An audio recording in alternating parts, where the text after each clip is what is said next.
Bom dia, boa tarde, boa noite. Estamos começando aqui mais um podcast. Eu e Arthur. Hoje vamos receber uma pessoa que já passou pela televisão, já passou por vários restaurantes e como nós dois temos muitas dúvidas e hoje a gente vai precisar esclarecer, até Muita porque coisa. estamos com um fenômeno aqui do nosso lado e vai nos contar um pouquinho da história dele e tirar as dúvidas que às vezes para ele é uma coisa imbecil, mas para a maioria das pessoas não é. Até fritar ovo tem muita gente com dificuldades sobre isso, né? Estamos recebendo o superchefe Fernando Vaz. Bem-vindo. Olá. Muito obrigado. Bom dia, boa tarde, boa noite. É um prazer imenso estar aqui e poder contar aí um pouquinho dessa história gastronômica. Essa viagem, né, pela gastronomia carioca. Carioca mundial, né? Mundial, na Mundial. verdade, né? Eu levei, falando em mundial, eu levei a feijoada carioca para Romênia. Romênia. Então já começa com essa história. Como é que foi isso? Já começa, porque eu nem a sei gente qual tipo dá- de comida que se come na Romênia. Eu não sei nem como alguém levaria isso pra lá, mas... Não, a gente fez o festival, foi até engraçado, é uma história muito engraçada que a gente viajou, foi uma trupe, né, de cariocas, né, para fazer um festival brasileiro. Foi a minha primeira ida, né, num hotel em Bucareste. E aí a gente levou azeite de dendê, levamos feijão, e aí, na verdade, a gente levou isso meio que com medo, né, de esbarrar na Vigilância deles, né? vigilância e tudo. E aí, quando a gente chegou no aeroporto de Bucareste, um dos saquinhos que a gente estava lá de azeite de dendê vazou. Putz. A gente chegou lá no aeroporto com aquele cheiro de dendê. Putz. E aí todo mundo sentindo aquele aroma de dendê brasileiro, né? Não sabia o que Sabia era. que é. E aí foi engraçado, porque a gente ficou com medo, né? De ir preso, alguém achar que era alguma coisa, algum atentado, porque azeite de dendê, Sabe né? lá que pôr de cheiro estranho aqui, né? Exatamente, mas a gente conseguiu pegar nossas malas e a gente fingiu que aquele cheiro de dendê não era com a gente e reclamamos também. Não entendeu nada. A gente reclamou também do cheiro e fomos embora. Pegamos a nossa mala e E passou tudo? Feijão? Passou tudo? passou tudo, graças a Deus. Tem gente que leva muito tapioca, né? Até para os Estados Unidos, que tem família lá, leva tapioca e as pessoas, caramba, se me pegarem com isso, como é que a pessoa... Eu vou explicar para Que o é policial tapioca. americano o que é uma tapioca e não crack, cocaína, sei lá, cocaína, né? E deve acontecer isso, porque você deve sempre estar viajando com facas também, tipo, como é que você É você muito explica? Tô com 8 facões desse tamanho aqui. Não, e o medo de despachar também e, tem a tua mala não problema. chegar, né? É verdade, tem um problema. A gente passou e foi legal. E falando de dicas de cozinha em caseiras, uma coisa que eu aprendi lá, né, depois no cotidiano, por exemplo, as donas de casa normalmente quando cozinham feijão, nossa mãe, nossa avó, ela coloca o feijão para cozinhar na água e depois ela faz um refogado à parte e coloca no feijão. Vamos temperar o feijão. Na verdade, uma técnica que melhora muito o cozimento do feijão é você refogar antes. Faz o refogado de alho e cebola antes, coloca o grão do feijão e depois a água e cozinha. O resultado é outro, muito melhor. Por isso que todo mundo adora meu feijão. Existe aquilo de deixado pro dia seguinte para comer. De molho, exatamente. Deixar de molho de um dia Fica pro outra outro. coisa. Cozinha Fica muito outra mais coisa. rápido Muito também, mais né? rápido. Muito mais rápido. Muito mais rápido. O caroço fica hidratado. E também tira, né? Tem uma toxina, né? Que dá gases e Sim, que isso tem exatamente. que tirar, né? Tem que tirar também. Mas a sua história não começou, você tá com 39 anos. Isso. 39. Na verdade, já fiz 40 esse ano. Fez 40. Já tô 40 anos. Tu já. começou moleque com isso? Eu comecei, eu tinha 15 anos, né? E foi meio que um acidente que eu comecei a cozinhar. Eu gostava de cozinhar, meu pai pescava os fins de semana, eu ia com ele, meu pai tinha uma mania de pescar umas coisas que pra gente, né? Naquela época era muito legal, como criança, era brincadeira da gente. Meu pai ia a gente ia tinha uma beira de mar ali, Ponta Negra, Maricá, canto de lá. E eu era criança, meu pai ia e aí ele pegava caranguejo, pescava de puçá, né? O nome daquele negócio. E aí pegava, às vezes, um siri. Aí na praia, naquela época, tinha tatuí. E aí a gente ia pra Urca, pegava ostra. E meu pai pegava aquilo tudo e eu ficava em casa limpando. Meu pai me ensinava, acabei gostando. Aí eu limpava marisco, limpava caranguejo que meu pai trazia, né? Até da feira de Jacari, famosíssima feira de Jacari. Antigamente tinha lá, vendia muito. E aí um belo dia, meu pai, a gente voltando de uma entrega, meu pai tinha uma distribuidora de bebidas, que era distribuía bebida no Rio de Janeiro inteiro. E um dia a gente voltando, ele ficou chateado porque eu dormi, ele não tinha dormido ainda, ele me catucou, brigou comigo. Aí eu falei, pai, mas você tá brigando comigo, pô, tô cansadão, dormi. Eu tinha 15 anos. Aí ele, não, quando você for, meu pai, aqueles coroa antigão, né? Quando você for, aí você discute comigo. Até lá você não vai dormir. E aí aquilo eu levei pro coração, fiquei chateado.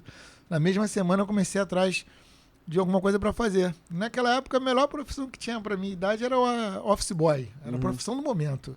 Os garotos da rua que era office boy, porra, eram os caras que trabalhavam, andavam no centro da cidade toda, era mó onda. Você era do Rio mesmo? Era do Rio mesmo, era mó onda. O cara, office boy, o cara, porra, E ficava livre, né? Pra fazer, andava pra ir na pra lá, cidade pra cá. toda pra cá, era a profissão do momento, office boy. Quem viveu essa época aí deve saber bem. E aí eu falei, bom, não quero ser office boy não, eu quero ser alguma coisa. Aí achei um anúncio de um curso de gastronomia. Foi a minha primeira vez na cozinha. Jornal, né? De jornal, era um anúncio do Globo. Eu tenho esse recorte até hoje. Inclusive, isso virou comercial de televisão. Essa história minha virou um comercial do Senac. Porque era o curso do Senac. Só que nessa época o Senac oferecia passagem, e aí, vai me dar passagem para aprender um ofício? Eu fui. Aí eu comecei na Barão de Ladário, no centro da cidade, no centro do Rio. Um curso de gastronomia da Marinha. Com 15 anos? 15 anos. No mesmo ano eu comecei, e aí quando eu cheguei lá, acabei me identificando muito com a cozinha. E tinha um professor lá, o mestre, ele tinha um lugar que ele trabalhava na Marechal Rondon. Até hoje esse condomínio existe, é o 1155, 1155 na Marechal Rondon. E ela tinha um bar lá nos fundos que chamava Barranco. Sexta e sábado fornecia petiscos e domingo um almoço. 3 pratos, 4. Eu tinha lá meus 16 anos, eu não tinha nem me alistado ainda. Né? Eu fiz 3 anos de curso. E aí o mestre gostou de mim, o professor, ele falou, pô, tá um bom garoto, vou te levar lá, que eu tô precisando de um ajudante. E aí depois de 2 fins de semana ele olhou pra mim e falou, olha, eu não tô precisando de ajudante não, é mentira, eu preciso de um substituto. Fica aí. Que legal. E aí eu fiquei lá, tomando conta desse negócio, até quando veio o meu alistamento. E aí depois eu fui pro exército, me alistei, eu queria servir. Fiquei lá uns 2 anos. E quando eu dei baixa, que eu saí do exército, logo em seguida eu abri a primeira grande restaurante do Rio de Janeiro, né? Que é aqui na Barra, que era o Rádio Rock Café. Foi o primeiro Rádio Rock Café no Brasil, se eu não me engano. Me lembro. Foi no ano de 2000. Citar América. No Citar América. A Barra da Tijuca ainda estava crescendo, ainda estava se desenvolvendo. Não existia nem a linha amarela ainda. Sim. E aí a gente inaugurou o Rádio Rock Café. E você tava como que? O chefe responsável? Não, nessa época eu era ajudante de cozinha, chamado fucking cumim. Picava, cortava, fatiava, lavava, desentupia. E esse período dura muito tempo, né, pra galera da gastronomia, sim, né? Deu muito. Descasca batata pra caramba. Não, isso que eu ia falar, no exército ele deve ter ficado, tipo, o cara que gosta de cozinhar, então fica descascando batata o dia inteiro. Não, mas no exército aconteceu uma coisa muito engraçada. Como eu tinha feito o curso, já tinha trabalhado em cozinha antes, quando eu cheguei no exército eu não queria ser do rancho. Não quero, era pé de banho. No exército ser do rancho era horrível naquela época, era a pior coisa. Que isso era só ficar limpando o banheiro. Aí eu falei, não quero, eu quero ser militar. Quero dar tiro. Quero, pular de paraquedas. E aí, a gente foi para o curso de treinamento, aí, né, a gente voltando, tinha essa história, foi horrível. Mas aí a gente chegou lá e precisavam de 4 voluntários para ajudar na festa do rancho. E aí, como eu tinha uma numeração, né, o mais antigo, o mais moderno, e aí eu, já passava batido, não precisava ficar, eu não era mais moderno, né, em numeração. Tipo assim, os 4 últimos, né? Vão ficar pra ajudar. 4 últimos que entraram. Aí tinha um cara lá, um cabo na NIS, que eu nunca tinha visto na minha vida. E o cara apareceu e falou, não, tem um cara aqui que fez curso, ó. Esse que tem que ficar pra ajudar no rancho. Aí eu dancei. Se lascou. Aí fui pro rancho, eu bobo, né? Inocente, vou pro rancho. Eu tô aqui, né? Vambora. Fui. Aí chegou lá, os caras, todo mundo trabalhando, os cozinheiros antigos, chama de cabo velho no exército, né? Aqueles coroa antigão, né? Tudo, sério, eu, um garotão, né? Dei mole pra caramba. Cheguei lá, comecei a fazer decoração. Vi a bandeja dos caras, comecei a fazer rosa, cenoura. Fiz um monte de decoração. Aí, o outro cara viu, nossa, é o cara. É o cara. Vamos, não vai sair do exército nunca mais. Aí, foi exatamente isso. Aí chamaram o seu Tenente Dutra, que veio, né, na direção da gente lá. Os caras chamaram ele, aí viram. Aí o tenente olhou pra mim, a partir de hoje, o senhor nunca mais vai sair do rancho. Você vai ficar no rancho. Vai decorar fruta o tempo inteiro. Mas foi quase isso. Mas foi bom, foi divertido. Acabei fazendo grandes amigos lá. Foi assim que surgiu os cisnes de melancia no exército. Tá aí, ó, a explicação.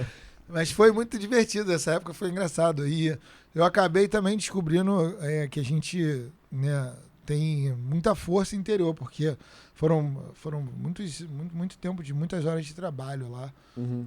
Que eu e um trabalho braçal demais. Braçal, Você tinha um nível de criatividade ali, mas também pelo orçamento pesado, né? do exército, por tudo. É muita gente, né? Comida pra burro. Não, mas era legal, a gente se divertia lá. Minha companhia, a gente era todo mundo muito amigo. Foi uma tinha boa... aquela sacanagem, porra, vai pra aquele... Esse prato vai pra aquele coronel ali, ó. Deixa eu botar um cabelinho aqui, só pra dar uma zoada. Quanto tempo leva, ou você levou, pra sair dessa parte de arrumar, descascar, preparar, pra estar ao lado de algum chefe e pegar na frigideira? Então, aí quando eu saí do Hard Rock Café, eu tinha estudado sobre um chefe que se chamava Laurent Ciador. Inclusive, ele é um chefe muito conceituado em São Paulo. Eu tinha estudado sobre ele, o Claude Tragor, né, que depois eu tive a oportunidade também de conhecer.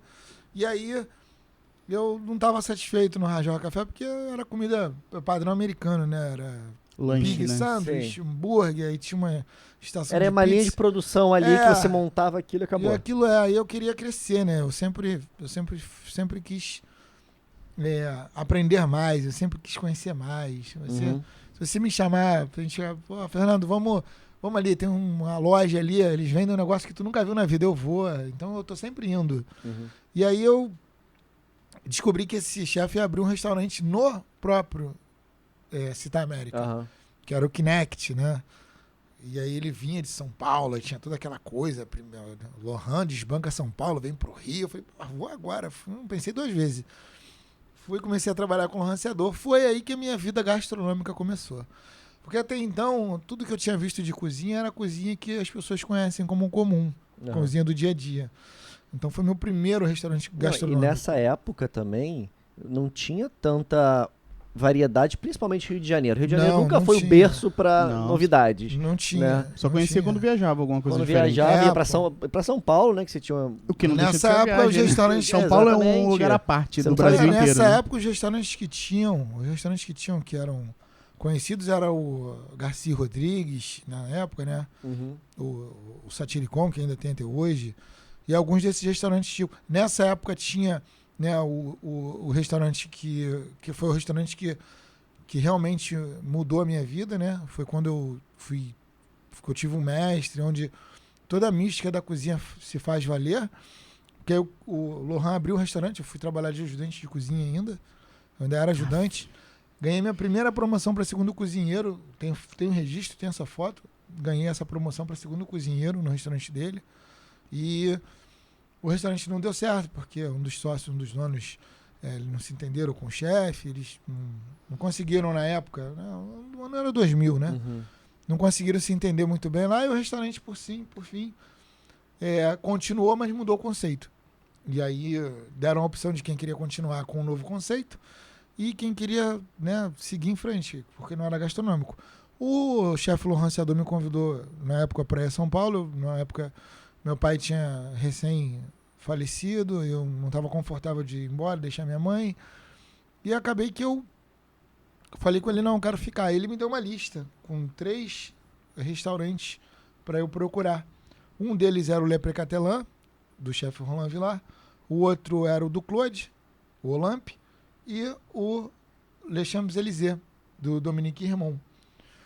E aí, o Sofitel era em Copacabana, e a gente... E o Olympe era um jardim botânico, e o mais acessível para mim ali na época, e foi até engraçado, foi o do Dominique Remond, do Les Champs-Élysées. E o Dominique Remond, o Les Champs-Élysées, foi um dos maiores restaurantes gastronômicos do Rio de Janeiro. Ele ficava no último andar do consulado francês. Então era um acesso bem restrito, era um achado, né, aquele restaurante. Eu não fui convidado para... jantar. Era um achado. Não, ele ficou aberto até acho que 2004, o Les Champs-Élysées. Acho que em 2004 ele ainda... 2005 foi o último ano dele, do Les Champs-Élysées. O Dominique Remond se aposentou. E era voltado à culinária francesa total. Lá era francesão, aquela coisa toda. Ele abria champanhe, ele ficou conhecido, né, pelas pessoas no Rio de Janeiro, porque ele abria champanhe com aquela... Com sabre. O sabre. Falando disso, o que é isso? Porque eu vejo que quebra o vidro. Não suja, não contamina tem nada? Aquele gargalozinho ali, quando você bate, ele solta no automático, Aí né? solta. O correto é soltar. Mas tem que dar uma sacudida? Não tem nada. Pegar a espátula ali, é o jeito de bater. Uma batida única seca, aquilo ali, na verdade, era uma coisa que o Napoleão fazia, se não me engano, quando voltava das vitórias na Guerra Francesa, alguma coisa assim. Então a onda é essa? Eu não tenho conhecimento profundo da história exata. Eu sei que o Dominique Rimon ninguém fazia no Rio de Janeiro. Ninguém fazia isso. Ele ia lá, recebia o cônsul, recebia os caras, né, poderosos da alta sociedade. Ele ia lá e pá! O que tem de vídeo na internet do pessoal tentando fazer isso, quebrando tudo? Caindo a garrafa inteira. Tem que ter a espada certa também, tá? Tem que ter um peso certo. Tem um peso certo, tem todo um negócio ali. Ele nunca via ele quebrar nenhuma. Todas que ele abria lá, ele pá! Até porque ele também não deve abrir uma garrafa de R$80, né? Ele só deve ser garrafa eu imagino que não. Verdade. 20 mil reais, que ele, se ele verdade. quebrar, tá lascado. É verdade. E aí, depois que eu tava com nessa aventura lá, e eu demorei muito, né? Fechou o restaurante. E aí eu consegui um emprego sofrido, né? Naquela época eu precisava pagar a conta, né? Eu arrumei um emprego no centro da cidade. E aí eu comecei a entregar currículo no centro, né? Naquela época tinha isso, né? Hoje Mas como cozinheiro, não? Não, eu tava procurando vaga de cozinheiro, já era cozinheiro. Como cozinheiro? Como Já cozinheiro. tinha sido Caramba, eu vou entregar currículo no centro, né? E tinha esse restaurante lá do Dominique e tal. E aí a gente começou, eu fui com um amigo meu, fomos nós dois, aquela coisa de andar e entregar currículo, né? Hoje em dia não sei se isso existe mais não, mas fiz muito nessa época. E aí tava na nossa meta ir lá, mas nesse meio do caminho eu encontrei um restaurante ali no centro da cidade ali, esqueci o nome da rua ali, é uma rua conhecida do centro. E aí a dona viu meu currículo, olha que legal, viu que eu, tinha... Viu um monte de nome que não entendeu nada. Esse cara deve ser importante, esse cara deve ser bom. Porra, e aí, me contratou, isso era uma sexta-feira, aí mandou começar na segunda-feira. E aí quando eu cheguei lá, ela me mandou para uma outra filial de um outro restaurante que também era dela, sem avisar ninguém. Aí eu cheguei lá, todo de branco, 7 horas da manhã, cozinheiro, né? Porra, você é cozinheiro. Aí o chefe me olhou assim, aqueles caras antigão, né? Chapéuzão? Chapéuzão, né? Aquele cara que tinha vindo... Aqueles caras, cozinhando antigamente no Rio de Janeiro, a maioria tinha vindo do Ceará, do Nordeste. A maioria, não tinha carioca na cozinha. Tanto que durante muito tempo os cozinheiros me chamavam de carioca. Imagina, morando no Rio de Janeiro, carioca. Porque ele que é a exceção do grupo. Eu era a exceção do grupo. E aí a galera, esse chefe olhou assim, você foi a dona que te indicou, ótimo, tem um serviço pra você aqui, peraí. Ó, como é teu primeiro dia, hoje tu começa já limpando a caixa de gordura, tu vai desentupir a fossa, vai lavar não sei o quê. Ele tinha que ter mandado. Você não sabe o que você tá falando, não? Mandar a carteirada logo. E aí eu comecei o dia desentupindo, aí, só que os caras falaram com a pessoa errada, né? Porque eu sou um cara que eu quando me dão uma missão, eu tenho que cumprir. Eu quero realizar ela o melhor possível. Eu vou lá pra fazer o melhor. Foi a melhor limpada de caixa. Os caras ficaram malucos. Aí ficou brilhando. Vai sair mais daqui. Dava pra tomar banho na caixa de gordura. Quando os caras viram limpando, que eles limpavam o quê? A caixa de gordura, eles abriam lá, tiravam por cima, jogavam no esgoto mesmo? E acabou. Aí resolviam, não. Fui lá, porra, arrumei uma espátula, comecei a arear, cavar, desenterrar. Aí o cara, meu Deus, cara, se todo mundo vê tu fazendo isso, vão querer que a gente faça assim toda vez. Falei, sem paciência, agora é isso. Eu fiquei lá por 4 meses. Foi a minha única vez que eu trabalhei 4 meses em um lugar. Mas não limpando o caixa o tempo inteiro. Não, aí depois eu Deixaram você cozinhar. Não, os caras não queriam que eu cozinhasse. Na verdade, não queriam que eu chegasse perto do fogão.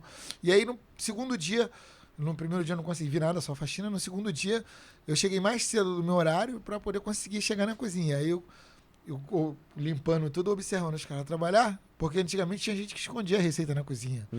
Hoje em dia, não tenho relato, não vejo isso mais nas minhas cozinhas. Mas tinha gente que fazia, às vezes, receita assim, ó, o cara lendo a receita pra o outro não aprender, pra não copiar, ter um conhecimento. pegar o lugar dele. E aí eu chegava mais cedo, observava os caras, e cada dia que passava eu ia chegando mais cedo e aprendendo e fazendo. Aí teve um dia que o cara chegou e já tava tudo pronto. Ele, quem fez? Foi eu. Ele, maneiro. E aí eu tinha uma conversa bem aberta com o pessoal na época, eles queriam que eu ficasse. Mas aí, nessa mesma semana, eu não estava feliz, eu queria crescer, eu queria evoluir, eu queria, preciso trabalhar num restaurante gastronômico. Já tinha pego o gosto da boa gastronomia, já sabia aonde eu queria chegar. E aí eu falei, vou lá no Champs-Élysées. Aí cheguei lá, suava, passando mal, aquela coisa toda no restaurante. Aí veio o maître, né, o seu Edson, me recebeu. Boa tarde, filha. Ele olhou assim pra mim, fala, vem aqui, tô com o currículo aqui. Aí, mas a gente não tá contratando, não. Aí ele olhou lá no meu currículo e viu o nome do Lohan. Ah, mas você trabalhou com o Lohan, né? Peraí que o chefe é amigo dele, de repente ele pode te ajudar. Aí foi lá e veio o Dominique, né? Um francesão de 2 metros mais ou menos de altura, ele é grande, com a bengala, ele usava uma bengala já. Aí ele, bonjour, monsieur. Eu falei, pô, meu chefe, tudo bem? Pô, tô bem. Aí, pô, mas eu tô trabalhando, mas você não tá trabalhando lá? Eu falei, pô, mas eu quero ser um cozinheiro de verdade, eu quero crescer. Aí ele, mas eu não posso te dar almoço de funcionário. Você quer a vaga assim mesmo? Ah, eu quero, pô, não tem problema, mas você não vai poder comer, não, tudo bem. Eu não vou te dar passagem também, não. Que filho da mãe! Vai trabalhar aqui no restaurante o dia inteiro e não vai comer nada. Aí ele, e você já vai estar trabalhando com você, então eu não vou dar passagem também, não. Você quer assim mesmo? Eu falei, se quero, vem assim mesmo. Aí, tem certeza? Tenho.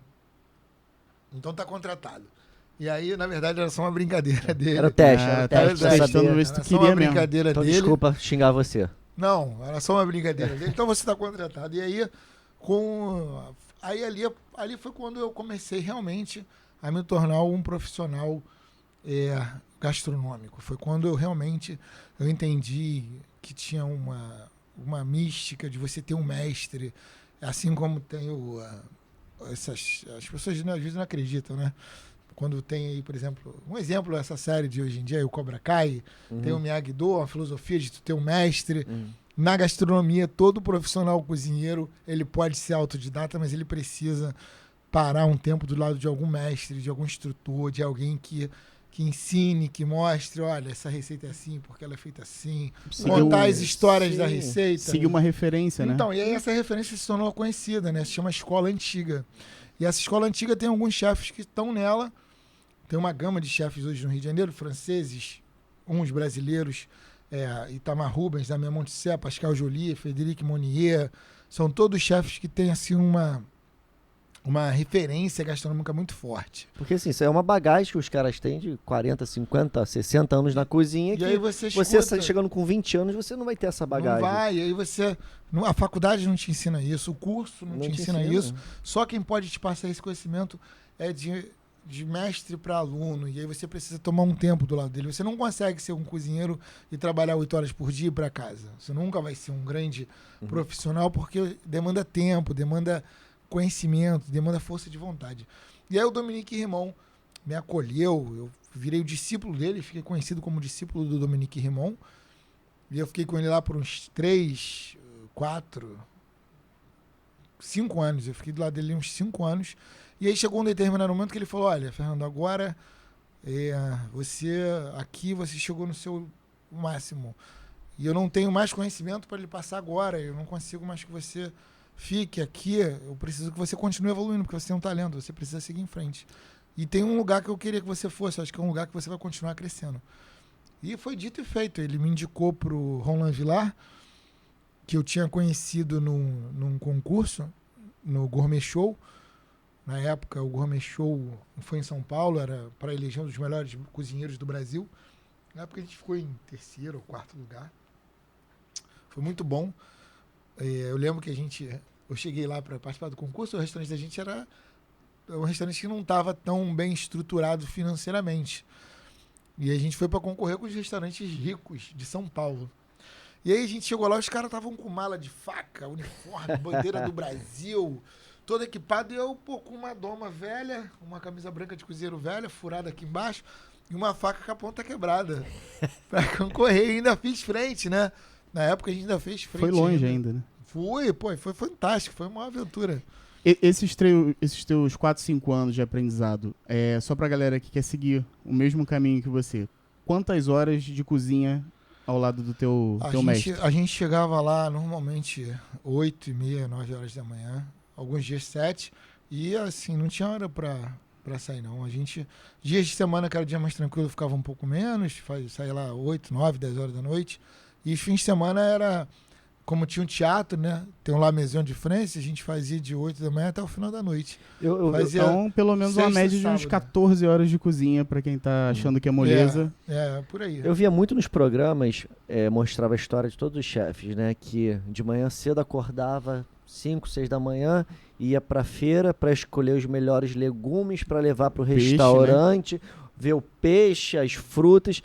Isso existe Isso tem como se fazer em um restaurante? Ou é só romantismo? Ou é romantismo só pra mídia, né? Pra falar, nossa, ele se preocupa com cada legume que ele está levando pro restaurante dele. Então... Não, é verdade que tem alguns chefes, eu tenho que falar, tem alguns chefes que realmente eles conseguem fazer isso alguns dias, sim. Eu não posso falar por eles, né? Eu posso falar por mim, né? Eu quando eu consigo, eu gosto de buscar o meu insumo, realmente eu gosto de fazer isso. Normalmente o cara que faz isso, o restaurante deles tem, sei lá, 20 lugares, 30 lugares. Ele vai ali de manhã, ele compra um peixe, 2, tá bom.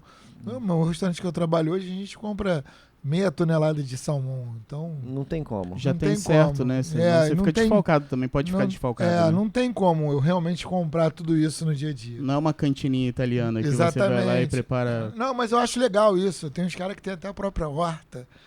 Eu acho bacana, mas É um amor, claro que você tem um amor e cuidado com os pratos que você faz, mas também é um outro perfil de amor. O cara que quer ver ali, sentir uma outra categoria coisas, também, né? O público é menor. O público é menor. Mais seleto, talvez. Exatamente. E o que te puxou pra televisão? Pô, então, na verdade, essa história de televisão, eu não assisto televisão. Não tenho tempo de assistir. Só aparece na TV. E aí eu quase não assisto. Eu acabo assistindo uma coisa ou outra. Eu gosto de ver algumas séries, eu gosto de assistir filmes. Mas a história da televisão foi o seguinte, eu fui convidado. Né? Eu nunca quis aparecer. Nunca se inscreveu lá, mandou cartinha pra zero Globo? Chance. Inclusive, o pessoal da produção teve trabalho para me convencer aí, porque eu não queria ir, não. Sério? Você não visualizava que aquilo ia ser importante pra sua carreira? Na verdade, eu nunca gostei. É porque é o seguinte, a questão da televisão, porque eu sempre vivi um mundo do lado de cá, né? E do lado de cá a realidade é sempre muito diferente, né? A televisão deu em alguns programas, deu uma banalizada, né? na minha profissão. Uhum.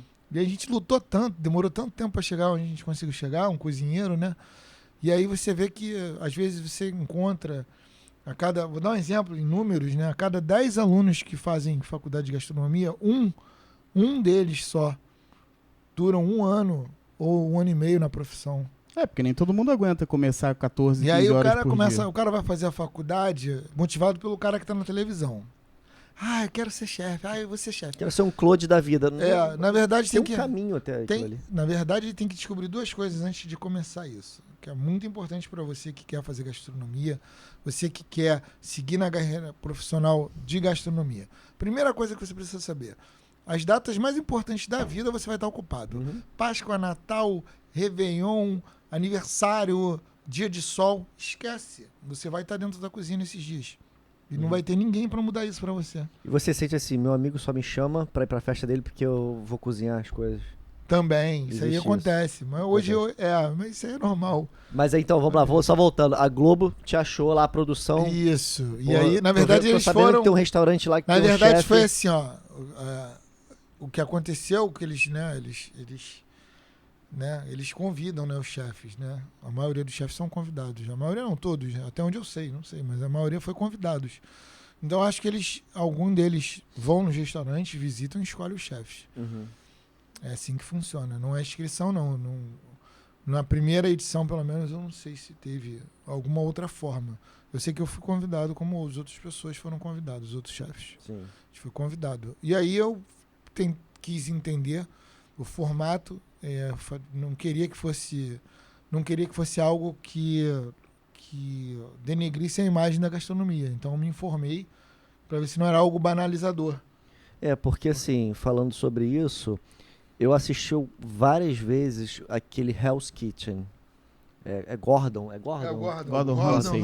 E eu achava tão horroroso aquele programa, porque eu via ele denegrindo as pessoas ali. Ele criava intriga, ele queria ver, dava a entender que ele queria ver o desespero das pessoas chorando, brigando Queria entre ver si da sangue mesma na cozinha, né? equipe. Eu falava, caraca, ele é um Mas dos será que é um caras... personagem? Ou será que o cara é assim Então, mesmo? Não uma sei, parte não. dos problemas que passam ali são parte do cotidiano. A outra parte era um pouco de... Esse lance do chefe tá sempre berrando, gritando com seus Hoje em dia não funcionários. tem mais, mas Não existe antigamente... mais. Não, hoje em dia não mais. O old school era assim, Era, na minha época era. Na minha época tinha agressão física, verbal. tacar E comida na tacar cara. comida diversas vezes. Já tomou alguma? Já. Já? Já. O que você fez de errado? Você baixava- Uma cesta de pão. Mas o que você fez de errado? O pão? Na verdade, faltou um prato. A gente estava montando um prato para um crítico gastronômico. Inclusive, esse chefe é muito um amigo hoje. A gente é parceiro inseparável. A gente deu a cesta de A gente pão. estava montando uma última... Era a última mesa do serviço. A gente tinha feito um serviço perfeito. E tinha uma última mesa saindo, era de um crítico da... Esse crítico já até veio a falecer ele. E aí, a gente trabalhando, faltou um prato, faltou uma proteína. E aí era a minha função botar no forno, não tinha colocado, ou coloquei e caiu. A gente não achou, na hora a gente não achou. Na verdade, a minha função era tomar conta da proteína que o cara do meu lado botava. E aí, na hora, o chefe francesão, que inclusive trabalhou com o Gordon Ramsay, ele ficou maluco. E aí a gente, pau quebrou na coisinha lá. Então rolava mesmo, Quebrou né? mesmo. Aí ele pegou a cesta de pão, me segurou, me empurrou pra lá. E existe o respeito, no caso, sim. de você não encarar uma situação dessa. Não, inclusive, o chefe mais violento da França, inclusive, vou até comentar isso aqui. O chefe mais violento da França, que veio a falecer também esse ano que passou, muita gente postando lá, hippie, porque nunca viram um cara trabalhando. Um cara que destruiu e traumatizou lá, enfim. As pessoas até param de seguir a carreira por conta de uma situação Sim, dessa. não, é porque na França ser cozinheiro é um orgulho, né? Esse cara, muita gente lá Maltratava. sofreu. Mas é assim, era uma escola antiga, era uma versão antiga, hoje em dia não tem mais. Óbvio que a gente precisa manter ali uma certa rigidez, porque se você não conseguir manter... É o cliente que vai ficar chateado, é o cliente que vai ir. E esses colunistas, você tocou no assunto que o cara foi lá, o teu último prato que ia servir. Os caras são pé no saco? Vão no restaurante pra destruir mesmo? Ou não? Então, olha, na verdade, a crítica gastronômica hoje em dia perdeu muito espaço para os blogueiros. Se você recebe um blogueiro bom no seu restaurante, Vale mais tem do que muito mais imagem do que um crítico de gastronomia. Até porque as grandes revistas deram uma esfriada, né? Deu Não, na verdade, o que aconteceu é que eles desenvolveram muito as revistas que tinham a parte gastronômica, acabaram seguindo focado muito em política. E perderam o prestígio E aí culinário, perderam o né? prestígio culinário. Tinha os selos, né? Das e aí revistas, hoje em dia Michelin. o selo mais importante, que não é um crítico gastronômico, é um avaliador, é o Guia Michelin. Esse ainda permanece como E eu tive a uma oportunidade de trabalhar para ter a primeira estrela do Guia Michelin do Le Précatelin, né? Conseguiu? No ano que a Muito gente... bom. No ano que a gente foi avaliado, no ano seguinte eu saí para ir. Porque eu fiquei lá 8 anos, né? Só E você voltando. carrega essa estrela com você. Sim, Isso é um currículo. É um currículo seu. meu. Não Inclusive, é o restaurante ganhou a estrela Michelin, mas o chefe também ganhou. Então, é isso. qualquer lugar que você vai, já no seu Isso. currículo E o outro feito que a gente fez foi estar entre os 10 melhores restaurantes de hotel do mundo. Nossa. Ó. Então, assim, Isso foi a em indicação qual? do Dominique Rimon, só pra gente Sim. não perder o gap lá. Aham. Dominique Rimon, quando eu saí de lá, eu fui trabalhar com o Roland Villar, onde eu fiquei lá por 8 anos. E nesse que rolou a estrela. Nesse que rolou a estrela. Eu fiquei lá por 8 anos com o Roland Villar, que foi o meu mentor, Uhum. né, do ponto de ser o bom cozinheiro com Dominique Rimon, disciplina, e o Roland me deu aí esses 8 anos de conhecimento que me transformou num chefe de cozinha. E é né? tempo longo, né? 4, 5 anos, depois 8 anos. Não Sim. é um aninho em cada um, né? Não, É uma verdade. temporada grande, Nesse meio né? período eu conheci o cara que eu acho que é o melhor. Na época ele era subchefe, hoje em dia ele é chefe também. Foram os caras que se envolveram diretamente na minha carreira profissional, né? O Damien Montserrat, que hoje é chefe do Bazar, o Pascal Joly, foram assim, os chefes que me moldaram, né? Cada um deles tinha uma especialidade, né? O Pascal Joly é o melhor estrategista de cozinha. Né? A cozinha dele, você imagina... Nunca ouvi falar. Estrategista de cozinha. Conhece Ele é o melhor. Pascal O Julie que faz um sensacional. estrategista de cozinha? Então, Eu realmente não tenho a não mínima cai ideia. uma folha na cozinha dele que ele não saiba. Ele trabalha com número de porções, quantidade, embalagem. É aquele cara chato que é 30 gramas Isso. disso, é 40. 40 unidades daquilo, tudo embalado, tudo feito, tudo... Só O Roland Vilar é o também deve mestre. ser uma O Roland Vilar é o complicação. cara do sabor. Cada chefe tem uma qualidade. entendi. O Roland Vilar não tem como discutir com o sabor com ele. É De mesmo. sabor, Ele é cria qualquer. ele. O Laurent Ciador é um cara que tem o sabor e a estética. Né? O Damien Mantisser, ele é um cara que veio de Marseille, da França, Paris. Ele é um chefe muito descolado. Uhum. E ele tem o sabor, ele tem a ginga do carioca. Então ele pega os produtos do carioca, ele consegue fazer essa... E você tem um favorito? Não, deles, assim, de todos eles ali, assim, eu não vou dizer que eu tenho um favorito, não. Mas eu tenho respeito máximo por todos eles igual. Eu me lembro de um filme que teve, recente, atual, mais ou menos, de cozinha que o intuito era um chefe que estava lutando para conseguir a estrela Michelin. Sim, E aí falava assim, olha, amanhã vai vir O crítico. E ele vai, Michelin, no caso e ele do vai filme, fazer o seguinte, ele vai chegar no bar sozinho, vai ficar no bar, vai pedir um drink. Depois vai chegar ele vai pedir uma mesa, aí depois vai chegar uma outra pessoa e em um certo momento ele vai pegar um talher, colocar no chão e ver quanto tempo a equipe vai ver para perceber. Existe, Existe. Tem e essas você coisas? sabe quando é que vai ser, olha, o crítico vai tal dia. Não, a gente não sabe Não quando tem vai. essa Não vai. informação. Antigamente era muito pior, porque tinha crítico gastronômico que ia sem avisar. Na época das grandes avaliações de revistas e de críticos de verdade, era muito... A gente ficava... Tinha um corredor, inclusive, nos restaurantes que eu trabalhei, que a gente colava a foto dos críticos para as pessoas saberem quem era. Mas eles vinham, a gente não sabia. A gente era avaliado sem saber. Que é o correto. Que é o correto. Então a Tem que gente... se preparar. eu ganhei muitos prêmios, né? Melhor restaurante francês com o Roland Vilar, melhor restaurante francês, melhor... Enfim, esses prêmios de melhor chefe dele, né? No caso. E foi muito legal. O que hoje em dia, voltando a terminar aqui falar dos críticos de gastronomia, é que hoje tem um grupo... Rapidinho. Acho que foi lá. Eu Vai lá. desliguei aqui. Já desligou? Eu desliguei. Na verdade, tem um grupo não, né? Algumas pessoas que meio que se ajudam, se associam. Uhum. E aí, eu diria que é um grupo seleto que alguns grandes profissionais de grandes restaurantes não participam. Não sei se é seletivo ou não. Mas se troca receitas ali ou tem muito daquilo? Putz, eu criei um negócio aqui, eu vou manter essa receita aqui pra mim. Esse grupo é pra isso? Ou... Não, eu digo, mais- eu digo de divulgação, assim, de divulgação. crítica, né, deles. Ah, certo. Né? Porque, por exemplo, esse ano, né, no ano da pandemia, né, teve muitos chefes de cozinha que sucumbiram, que Uhum. passaram dificuldade. Inclusive, eu tive um acidente de moto, e aí eu era chefe de um restaurante no Rio, e aí eu me vi numa situação muito ruim, porque eu fiz uma cirurgia no ombro. Eu fiz a cirurgia dia 28 de fevereiro. A pandemia começou e o lockdown Uhum. começou no dia 29, o dia 30. E aí eu tava operado, com tudo fechado, eu falei, sim, agora. E aí eu, nesse meio período, eu falei, quer saber? Eu vou fazer umas comidas aqui dentro de casa. Né? Eu trabalhava no restaurante, eu tinha um contrato que eu não podia divulgar outra marca, não podia fazer nada. Nem a própria, né? Na verdade, quando eu fiz a do Vaz, eu tava de dentro de casa, então não tinha... Foi aí que surgiu essa ideia. Foi, a do Vaz, na verdade, a do Vaz foi algo assim, que veio como a cereja do bolo dessa história toda, né? E aí, quando eu tava em casa, eu falei, bom, tem que fazer alguma coisa, né? Preciso bolar alguma coisa. Tô aqui, não mexo meu braço, não conseguia mexer o braço, né? Tava com parte do corpo quebrada, triste e bem xoxo, né? Desmotivadaço, né? Não tinha o que fazer. Imagina, Sem você perspectiva nenhuma, sem saber o que você fazer com o passa a braço sua ruim. vida inteira correndo o dia inteiro e um dia pro outro você tá em cima da cama de muleta, com bota, com isso, com ferro, todo troncho. Só de pensar em ter que se deslocar pra qualquer canto. Sem contar que as pessoas falam, né, que depressão e tudo. Uhum. Se eu tive alguma experiência com depressão, acho que foi nesse momento. Existe, sim. Não, assim, eu digo Sim.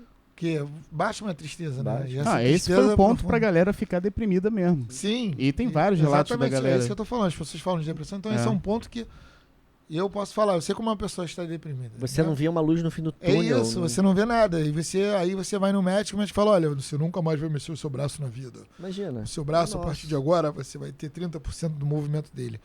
E aí você fala, aconteceu contigo isso? Aconteceu isso comigo. Chupa médico. Aí. Tá jogando até vôlei agora. Não, eu treino jiu-jitsu. Tá jogando tênis, jiu-jitsu. Pelo amor de Deus. E aí na época, a empresa que eu trabalhava, como eu tive que gravar o último episódio do programa, né? Uma regra da TV, você não pode entrar nem de muleta, nem de nada. Então eu tive que tirar tudo e entrar. Que é e aí as pessoas me viram, tirei de boa. Eu tava lá de boa, assim, cheguei. Não foi um problema, mas você não grava na televisão, você pode reparar, eu não sabia disso aí, não. Pô, entra se arrastando, se não der. Não, mas aí eu fui, eu tava podendo. Né?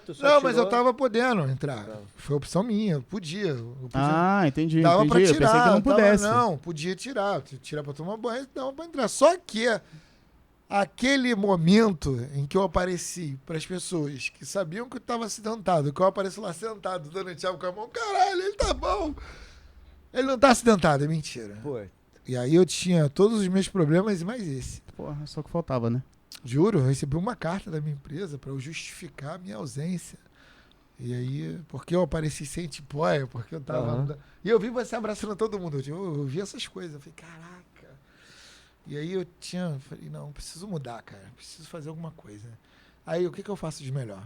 Né? Eu ficava discutindo em casa comigo, né? Com a minha filha. Eu falei, filha, né? E aí a minha mãe, e aí, porra, com meus amigos, caramba. E eu tive umas 3 noites, assim, muito ruins. E aí, um dia eu falei, pô, não, tem que fazer alguma coisa. O que eu vou fazer? Eu vou cozinhar, que é o que eu faço de melhor.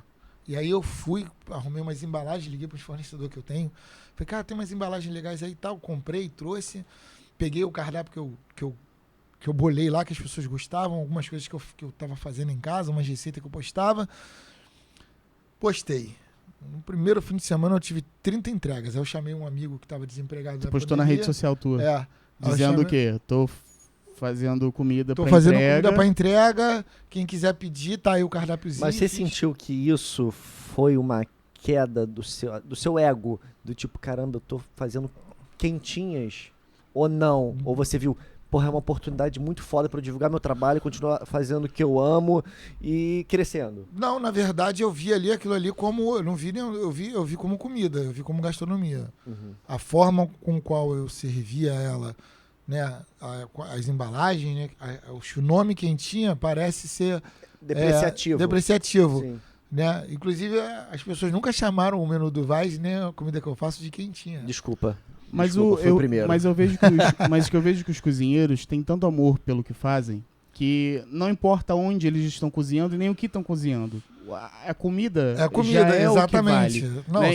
exatamente. Inclusive, eu tava com um camarada que fez gastronomia, né? E aí, em algum lugar que a gente tava, ele falou assim, a profissão. Aí ele, cozinheiro. Aí eu falei, cozinheiro não, você é chefe, né? Aí ele, eu sou cozinheiro, nada mais do que cozinheiro. Chefe é só um status que o pessoal gosta de botar. Na verdade, é importante falar isso. Cozinheiro é profissão, chefe é cargo. Exato. E as pessoas não conseguem separar isso. Enfim, mas é o que eu tô falando, da banalidade que acabou ocasionando isso. E aí eu tinha todos esses... Aí no dia que eu fiz isso, que eu falei, nossa, e aí todo mundo, né, as pessoas começaram a comprar o menu do Vaz. E o menu do Vaz era aquela comida que você queria comer, que você viu no programa. Foi ali que eu descobri o quanto o programa me tornou popular para as pessoas. Porque as pessoas que não me conheciam tinham acesso agora. Não, eu vi o programa, esse cara cozinha bem, eu quero comprar aquela comida. E as pessoas começaram a comprar. Mas eram comidas requintadas ou eram comidas do dia a dia? Requintadas. Comidas para o fim de semana, reunia a sua família. Uhum. E aí eu cozinhava bacalhau, picanha, filé mignon, polvo, cavaquinha, camarão VG, pitu, enfim. A gente fazia uma infinidade de receitas bacanas e todo fim de semana mudava. E era só você? Então, aí fazendo eu tinha... 30 Então, aí pratos. Tinha eu... E aí eu tinha os cozinheiros meus que faziam... Como eu sou consultor gastronômico, eu tinha os cozinheiros que trabalhavam para mim em vários lugares que estavam fechados. Uhum. E aí eu falei, galera, vambora, cai todo mundo aqui para casa. Como era a pandemia, a gente se agrupou todo mundo lá em casa, para não correr risco de contaminação. O cara que fazia entrega ficava do lado de fora, entrava, ficava na garagem, né, da minha casa. E a gente cozinhava, tinha que ter uma cozinha muito bacana. E a gente ficava, que eu sempre gostei de cozinhar. Então, o meu investimento da vida foi uma cozinha. E pra comprar as coisas com o braço quebrado? Então, os caras me entregavam. Ah, te traziam já tudo? Trazia, o cara fazia o pedido, eles entregavam. E toda a dinâmica... Eu só coordenava, na verdade, né? E provava como só, queria sempre muito ajudar. E aí o meu fisioterapeuta, o Marcos, até queria agradecer muito a ele. Marcos, fisioterapeuta. Isso. Pode fazer a propaganda dele. Não, porque ele te consertou. Foi exatamente, porque o pós-cirúrgico, o meu cirurgião também foi sensacional. Foi um cara que eu encontrei depois, né? Do cara que disse que eu não ia mexer o braço, o senhor Zaluski, que foi ele que fez a minha cirurgia. E assim, eles dois sempre foram muito positivos em relação ao resultado do braço. E graças a Deus eu consegui recuperar o braço, eu recuperei a minha autoestima. Uhum. E assim, e aí como eu estava acidentado, eu não ficava postando foto acidentado em rede social. Uhum. Nem me vitimizando, tipo, olha, tadinho, eu tô aqui. Não. Compre minha comida. Não, eu ia lá e postava, peguei as fotos antigas que eu tinha, de pratos, eu tava com tempo, né, em casa, e postava. Aí eu tinha todos aqueles problemas e as pessoas achando que eu tava cozinhando fora. Bom, que eu não tava. Exatamente. E aí foi difícil, foi uma fase muito difícil. Porque como tava tudo parado, eu não conseguia receber dinheiro do INSS, eu não conseguia nada, minhas cozinhas que eu tinha, né, que eu trabalhava, onde eu ganhava dinheiro, estava fechada. Tudo parado. Sem perspectiva nenhuma de voltar. E aí eu fiz o menu do Vaz. Eu falei, não, mas tem que ter meu nome porque sou eu que estou fazendo, estou da minha casa. E aí do Vaz.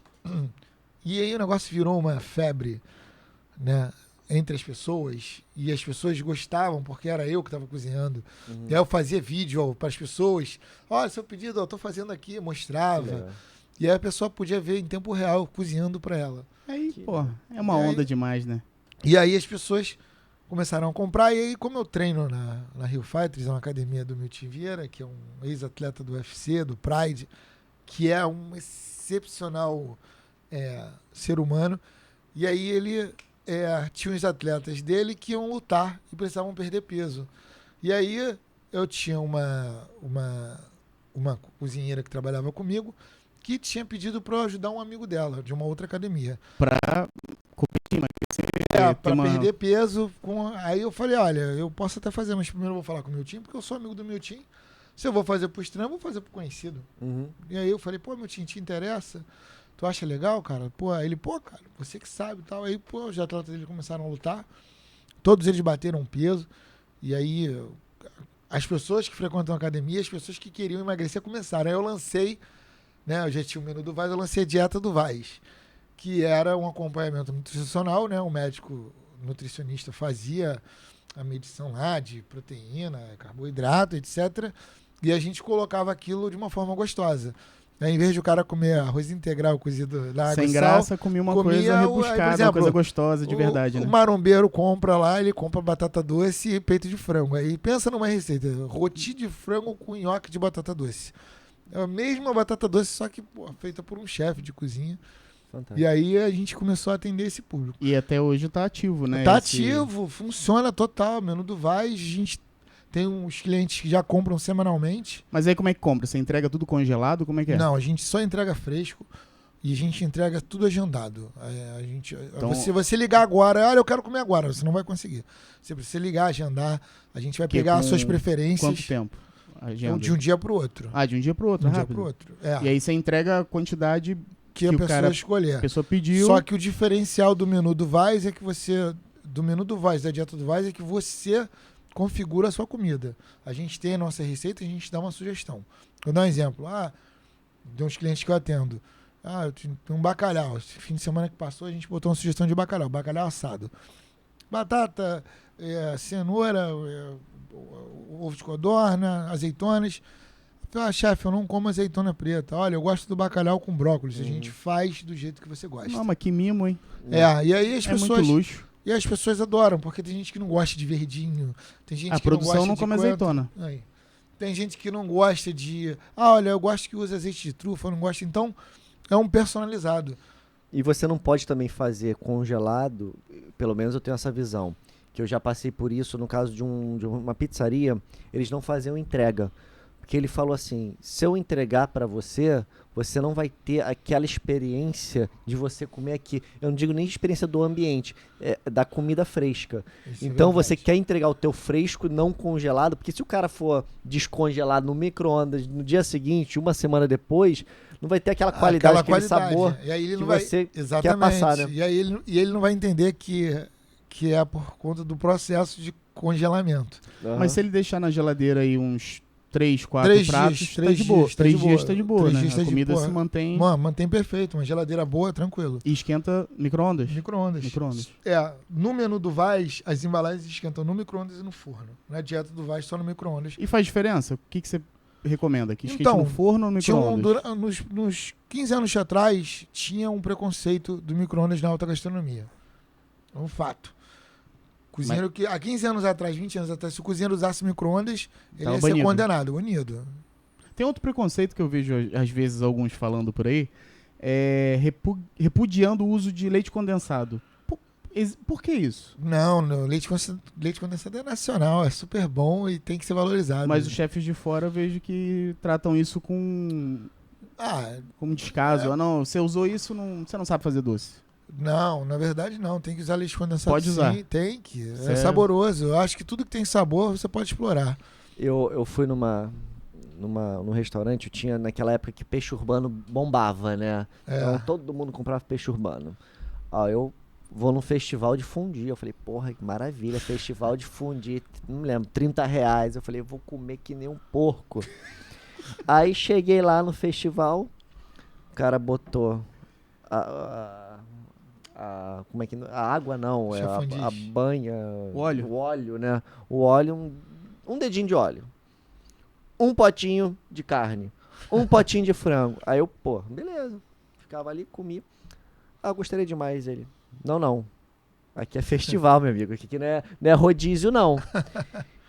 E você que trabalha com comida asiática, japonesa, chinesa, tudo, existe diferença ou o cara me enganou ali, rodízio e festival é a mesma coisa? Tem variação? Então, tem variação sim. O rodízio, normalmente, você come à vontade. O nome já diz, é rodízio. Você pode comer quantas vezes você quiser, infinitamente. Não tem uma regra para o rodízio. O festival, ele apresenta, né? Ele vai te apresentando, né? E aí você, normalmente, ninguém limita um festival. É a mesma coisa, então. Só que é mais bonito. Só porque, assim, a verdade é que o festival é algo apresentado, né? Você vai pedindo, vai vindo, o cara vai trazendo. Tem uma místicazinha. O rodízio não. O menu degustação é o festival? Então, a diferença é que o menu degustação é uma experiência. Vai vir prato por prato, é uma viagem, os pratos vão subindo. É diferente. Harmoniza com a bebida, tem um... Vou dar um exemplo assim, entre veículos, né? Pra você ter uma ideia. Por exemplo, o festival é um carro 1.0.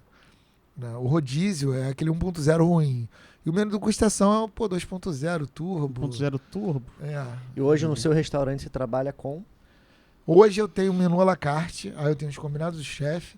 E eu lancei agora, sexta-feira, novíssimo no Katmandu, do Barra Shopping, o menu degustação. Você lá tá como chefe executivo do Katmandu. Existe também nomenclaturas de chefe? Sim, existe. Você tem o ajudante de cozinha 1, 2 e 3, depois segundo cozinheiro, terceiro cozinheiro e primeiro cozinheiro. Para você ter uma ideia, na minha época, o meu sonho era ser primeiro cozinheiro. Eu não queria nem ser chefe, meu sonho era ser primeiro cozinheiro, era um deus na cozinha. Entendi. O chefe, então, era o sistema solar. Porque o chefe, o primeiro cozinheiro que reportava pro chefe. Não, então, aí, era mais... então, aí o primeiro cozinheiro, na verdade, reportava ao subchefe. Ao subchefe. E aí tem um chefe de setor, chefe de partir, que é o setorial, né? O subchefe, o subchefe era o cara que segurava a onda do chefe. O subchefe normalmente era o cão de guerra, aquele cara que... O que cozinhava, porque o chefe nesse ponto já não cozinha mais. Ele não cozinha mais, só orienta. Coordena. O chefe não bota a mão na comida. Isso aí é uma coisa que mudou bastante. Quer dizer, pelo menos não mudou no sentido para as outras pessoas. Mas hoje em dia um chefe que não mete a mão, ele não, sabe, não tem tanto valor. Porque eu vejo na TV alguns programas em que o chefe só aprova ou não aprova. Não, na verdade o que acontece é que quando você fica sem cozinhar durante muito tempo, isso é um fato. Quando você fica longe do fogão, você perde o time, você perde o deadline. Então, por exemplo, eu não consigo ficar longe do fogão. Eu cozinho na minha casa em folga, eu cozinho... É isso que eu ia perguntar, você ainda tem paciência pra fazer... Não, eu vivo disso. Se eu não cozinhar, eu não fico bem. E você, eu fico imaginando assim... Hoje eu já cozinhei. Hoje, por exemplo, eu já fiz 5, 6 receitas. Hoje. Fico imaginando onde eu não trabalharia, por exemplo. Aí, numa churrascaria, eu acho que eu não ia conseguir mais comer carne de tanto sentir o cheiro daquilo. Não te enjoa nada? Tem alguma coisa que você já não aguenta mais sentir o cheiro e que você não come por nada? Não, na verdade eu continuo comendo tudo. Tudo? Tudo. Nada te enjoou? Eu preciso comer, normalmente eu preciso comer 5 ou 6 pedacinhos de sashimi todo dia pra manter a vida. Sashimi é outra coisa, que eu imagino que você mesmo tava trabalhando no... Vou dar um exemplo do meu prato que eu lancei lá no Mestre do Sabor, costela de boi. Sempre que eu posso eu como ela também. Você gosta de comer, né? Porque precisa. Assim, precisa. Eu preciso estar com o meu paladar afiado. A memória olfativa é o que faz um bom cozinheiro. Eu posso fazer uma polêmica aqui? Tô esperando isso. Então tá. Aquilo do chefe chegar na cumbuca, meter-lhe a colher, provar. Tá bom. Existe isso? Existe. Você faz isso? Não, normalmente... Opa! Não, normalmente, se for uma receita compartilhada, vamos supor, tá cozinhando aqui você, a gente aqui. Pra nós, eu faria, mas pro cliente não, a minha cozinha é aberta. Entendi. Eu trabalho a minha cozinha tem vidro. Então eu tenho que me preocupar agora quando você cozinhar só pra gente aqui. Sim, se tiver entre amigos... Vai meter-lhe a colher. Se eu tiver entre amigos, eu vou fazer assim. Tem uma outra coisa... Mas veja só, não faço tanto, porque isso é hábito, né? Não faço tanto... Pra você não se acostumar. Para não me acostumar. Então, quer dizer... A minha cozinha é aberta, então a gente tem todo um cuidado muito maior. Eu acho maravilhoso isso. E o cliente pode acessar minha cozinha a qualquer hora. Então, normalmente, eu tenho um pote com várias colheres, né? E principalmente agora, em tempos de pandemia, a gente não tem feito nem isso. Pensar, né? Nem pensar. E aí, a gente prova com uma colher, coloca essa pra lavar e tem um pote cheio de colherzinha. Mas se eu estiver cozinhando entre amigos, eu tô na minha casa, vamos cozinhar ali e tal. Eu adorava, tinha um programa na GNT, não me lembro, um chefe, eu acho que era francês ou inglês, ele chamava Amigos. Aí era um... Eu quero fazer uma polêmica também. E aí ele...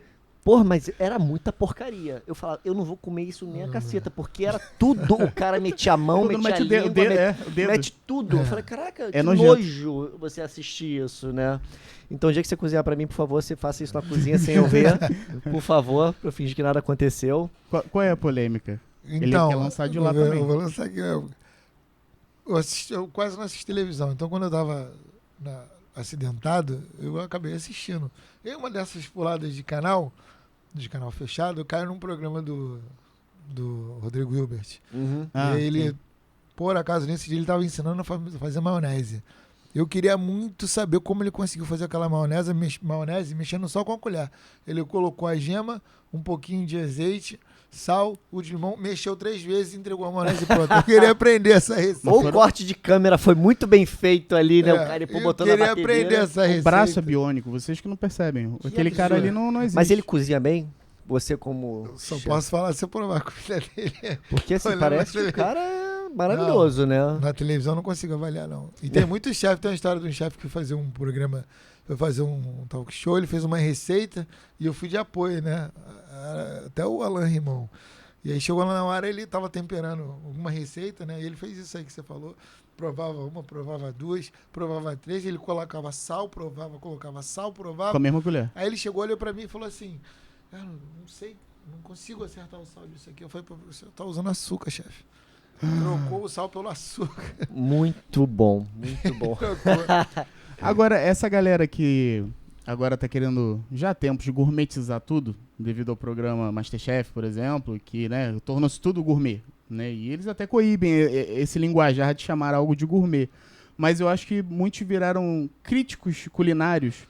Você sente que o pessoal tá chato pra cacete ao avaliar os pratos, e tu fez um prato que é assim, de repente o peixe é mais crudo lá de dentro, tem sua casquinha, fala, não, devolve, isso daqui não é assim. Tem isso? Tem. A galera tá achando que é chefe já. Tá achando que é chefe. Tá. Crítico culinário. Como crítico jogador de futebol também, crítico, né? Todo mundo acha que sabe cozinhar por conta desses programas. Algum já te irritou ao ponto de alguns filmes a gente vê o chefe ir até a mesa e falar, isso tá certo, é assim que faz. Ou não? Não. Nunca aconteceu, não. Na verdade, A minha última experiência foi esse fim de semana. Teve um cliente que pediu um frutos do mal curry sem cogumelos. E aí chegou com cogumelos e tal. E aí a outra pessoa que estava com ele estava comendo a costela com aligote. Ele achou que tinha pouco aligote. E aí ele foi lá. Aí é uma coisa junta com a outra. E chamam, chefe? Não, aí eu solicitamente fui na mesa, fui lá e me apresentei. Eu falei, peço desculpa, porque tinha cogumelos, né? Ele pediu para tirar o cogumelo de uma receita. Sim. E eu coloquei, fiz novamente a costela, você viu, ele ficou feliz da vida. E já... Fechou o restaurante, chamou reunião. Cadê o garçom que escreveu isso daqui? Quem foi? Né? Vou mandar embora agora. Porque... Dá briga por causa de comanda, que nem aparece nesses programas? Ah, sim, olha, o serviço precisa estar alinhado, né? As pessoas que... Quando o garçom não consegue transmitir a mensagem do cliente, a cozinha não consegue replicar na comida. E a cozinha inteira, né? Na verdade, vocês trabalham em grupo, né? Exatamente. Então... O chefe chega a levar a equipe inteira para onde ele vai?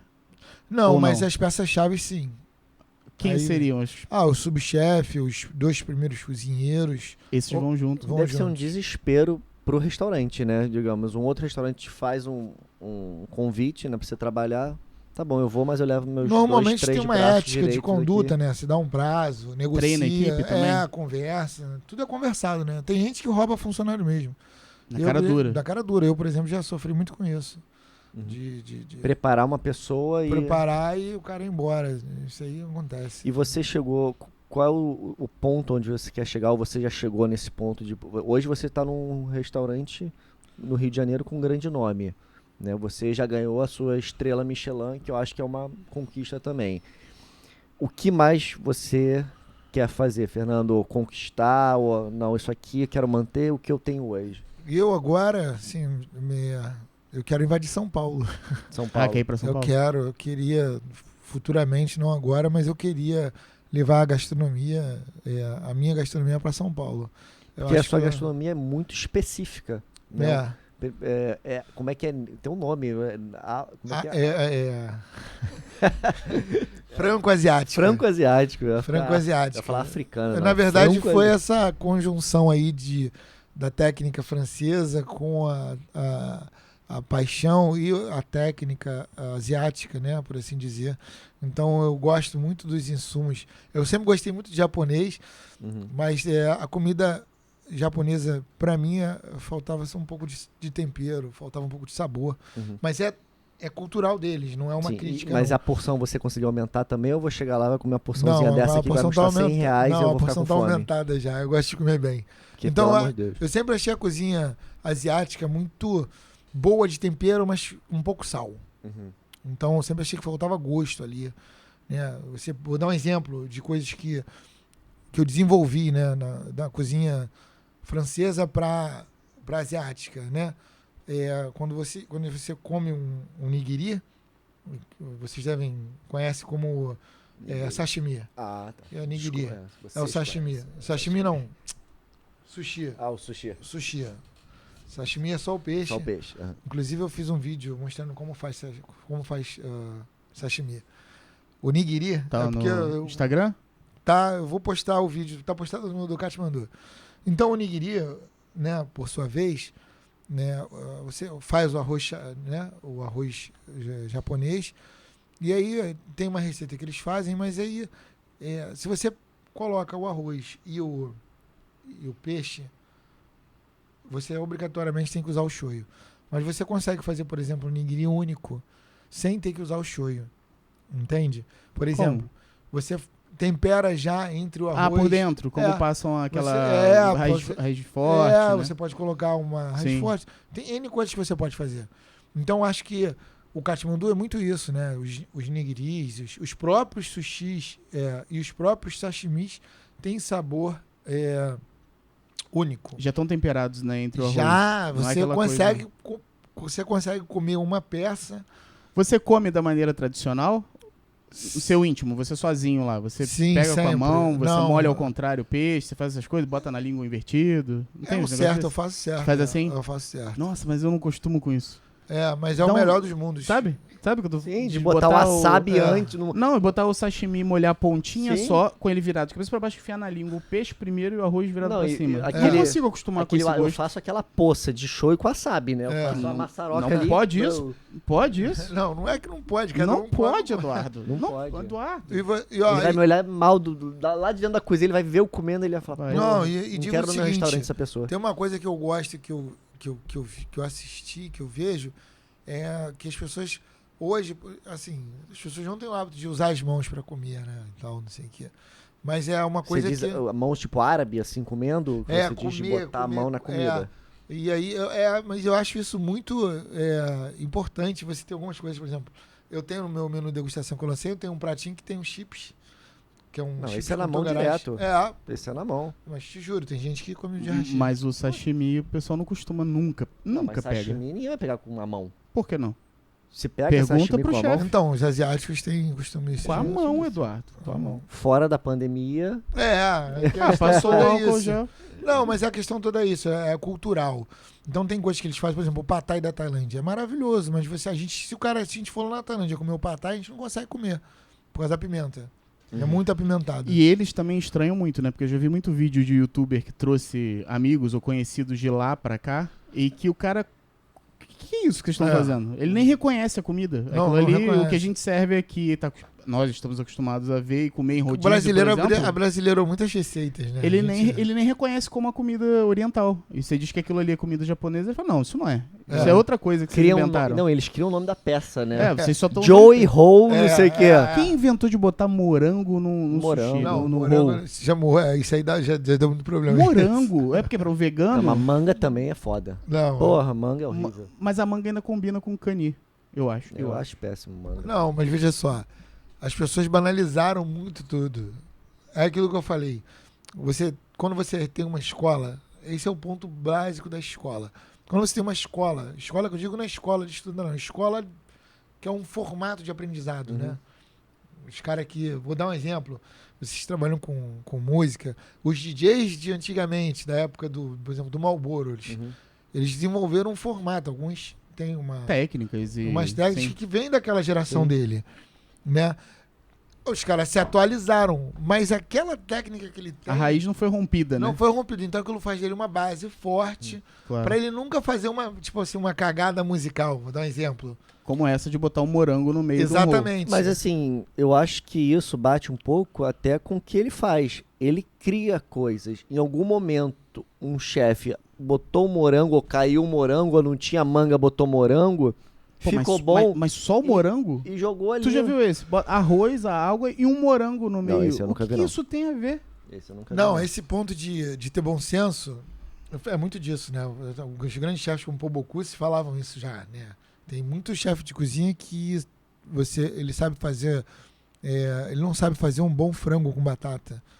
Ele não sabe fazer isso ainda, mas ele já quer criar... É um básico que o cara não deveria... Já quer criar a esfera que desaba, que desanda, que sobe. Teve um concurso desses de televisão, concursos culinários de televisão, que o desafio era fazer feijão e arroz. E não conseguiram fazer nem o arroz nem o feijão direito. E hoje eu descobri na conversa aqui antes do vídeo que todo mundo faz de uma maneira errada, não errada, mas que tem uma maneira mais fácil, que fica mais... Não fácil também, errado. Que fica mais gostosa. Como é que é a maneira que fica mais gostoso o feijão? Então, o feijão você refoga primeiro o alho e a cebola, coloca o grão do feijão e depois completa com água e tempera com sal. E aí você coloca para cozinhar na panela de pressão. Não é o contrário. Não o contrário. O feijão vai ficar muito melhor. Você que está fazendo feijão aí, que aprendeu com a sua avó fazer feijão. Eu não sei se ele tinha falado assim off ou já tinha falado gravando. Não, foi off. Foi off. Mas é verdade, o melhor feijão da vida. E eu descobri isso por acaso. Foi assim. E aí eu agora só faço feijão assim. Todo grão que eu vou cozinhar. Eu faço assim também. É o inverso. Mas o que eu descobri há pouco foi que tinha que deixar por um bom tempo de molho. Um dia pro outro. Senão ficava duro, ficava ruim, ficava aguado. Isso é tempo de cozimento, né? O processo de cozimento é muito... É um detalhe ridículo, né? Que você inverter a ordem, que a gente faz há milênios, e só inverter fica melhor. Tem que lavar o arroz ou não tem que lavar o arroz? Então, depende. Se você... o arroz, por exemplo, ele tem amido, né? Então, o ideal é você lavar o arroz, sim, mas Não enxaguar. Não, passa uma água no arroz para tirar aquele amido inicial e cozinha o arroz. Mas depende muito da qualidade do arroz, da marca do arroz. Eu tô fazendo errado. Eu não Você tá lavando... Não lavo. Ah, não lava? Porque quando eu lavo, fica ensopado, Não, fica ruim. Tem a dica do macarrão também, essa é importante. Qual? O macarrão não precisa resfriar na água. Você cozinha o Isso é macarrão. interessante. Pô, mas quando Cozinha eu não faço isso, ele fica grudento. Não. Massa longa e massa curta, o tempo de cozimento é marcado no relógio. A água ferveu, 2 minutos e 50 em diante você passa... Aí você tira um pedacinho, morde, você dali por diante, até os 3 minutos e 54, você vai achar o ponto que você gosta, que é al dente para cozido. Escorreu, espalha num tabuleiro, bota um fio de óleo ou de azeite e deixa resfriar. Espalha no tabuleiro, esse que é o problema, que tu Isso, deixa aquela mufuar ali. Ah, então é isso. Porque aí aí gruda tudo. a sua massa perde qualidade. Uhum. Então a minha sempre perde qualidade, é por isso. Agora eu vou É espalhar. aquele choque térmico no... Não, é A só massa tirar, ali joga, tá correu. Jogo na água fria pra não grudar tudo. Então, aí quando você joga na água fria, você tira todo aquele véuzinho. Não sei se vocês já cozinharam bastante macarrão numa panela. Pega no molho, que pega o tempero, Exatamente, que pega tudo, né? E a melhor massa que você precisa usar é a tefilado de bronzo, que chama. Tem uma máquina na Itália, né? E tem muita massa. Hoje em dia você já consegue achar em vários supermercados. É trefilado em bronze, é trefilo ao bronze. É italiano.